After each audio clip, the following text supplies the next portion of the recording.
கர்த்தருக்குள் பிரியமானவர்களே, ஜூன் 15 இன்றைய பனித்துளிகளின் தலைப்பானது மனரம்யமாய் இருங்கள். வசனம் நீதிமொழிகள் 17வது அதிகாரம் 22வது வசனம். மனமகிழ்ச்சி நல்ல ஔஷதம், முறிந்த ஆவியோ எலும்புகளை உலர பண்ணும். ஒரு சமயம் 104வது பிறந்த நாளை கொண்டாடிய தாமர் லீ என்ற முதிய தாயார் ஒருவர் கூறும்போது தன்னுடைய ஆயுசு நீடித்திருப்பதற்கு மனமகிழ்ச்சியும் கடவுளும் திருப்தியுமே காரணம் என்று கூறினார்கள். அவர் மேலும் கூறுகையில், நான் தினமும் மக்களோடு பேசி சந்தோஷம் அடைகிறேன், தினமும் சிறிது தூரம் நடந்து செல்கிறேன், மேலும் தினமும் வேதம் வாசிக்கிறேன். அதாவது சிறு வயது முதலே வேதம் வாசிப்பதை தவறாது கடைபிடித்து வருகிறேன். எவ்வளவு நாட்கள் இந்த உலகத்தில் இருப்பேன் என்று எனக்கு தெரியாது.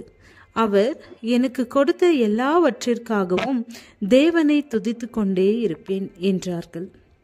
நம்மில் அநேகர் 104 வயது வரை வாழ்வது கடினம். ஆனால் ஒவ்வொரு நாளையும் எவ்வாறு மனமகிழ்ச்சியாக அமைத்து கொள்ளலாம் என்பதனை தான் நாம் தாமர் லீ அம்மையார் மூலமாக அறிந்து கொள்ளலாம். மனமகிழ்ச்சி இருதயத்தின் ஆழத்திலிருந்து உருவாகி முகத்தில் பிரதிபலிக்கிறது. இருதயத்தை மனரம்யமாக வைத்துக்கொள்ள பக்குவப்பட வேண்டும் என்றும் நல்லதை நினைத்து நல்லதை கேட்டு நல்லதையே பேசி பழகினால் மனது இனிமையாயிருக்கும்.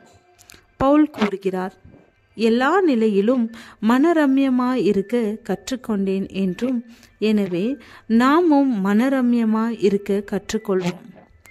ஆபக் கூறுகிறார், அத்திமரம் துளிர் விடாமற் போனாலும், திராட்சை செடிகளில் பழம் உண்டாகாமற் போனாலும், ஒலிவ மரத்தின் பலன் அற்று போனாலும், வயல்கள் தானியத்தை விளைவியாமற் போனாலும், கிடையில் ஆட்டு மந்தைகள் முதலற்று போனாலும், தொழுவத்திலே மாடு இல்லாமற் போனாலும், நான் கர்த்தருக்குள் மகிழ்ச்சியாயிருப்பேன், என் இரட்சிப்பின் தேவனுக்குள் களி கூறுவேன். காரணம், கர்த்தருக்குள் மகிழ்ச்சியாய் இருப்பதே நமக்கு பலனும் ஆரோக்கியமும் சத்துவமாய் விளங்கும்.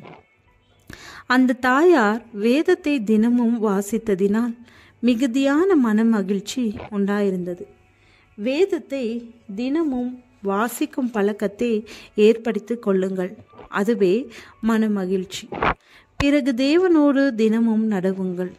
பிறகு நாம் புசித்தாலும் குடித்தாலும் தேவநாமம் மகிமைப்படும்படியாக செய்யுங்கள். பிறகு எப்பொழுதும் தேவனை துதித்து ஸ்தோத்திரம் பண்ணுங்கள். பிறருக்கு உதவுவது சந்தோஷத்தை தருகிறது. நீங்கள் வெளியே புறப்பட்டு போகும்போது தரித்திரர்களுக்காக கையில் கொஞ்சம் தர்மம் எடுத்து செல்கிறீர்களா? சிறுமைப்பட்டவன் மேல் சிந்தையுள்ளவன் பாக்கியவான், தீங்கு நாளில் கர்த்தர் அவனை விடுவிப்பார். ஜெபம். பிதாவே, எங்கள் கடனாளிகளுக்கு நாங்கள் மன்னிக்கிறது போல எங்கள் கடன்களை மன்னியும். ஆமேன்.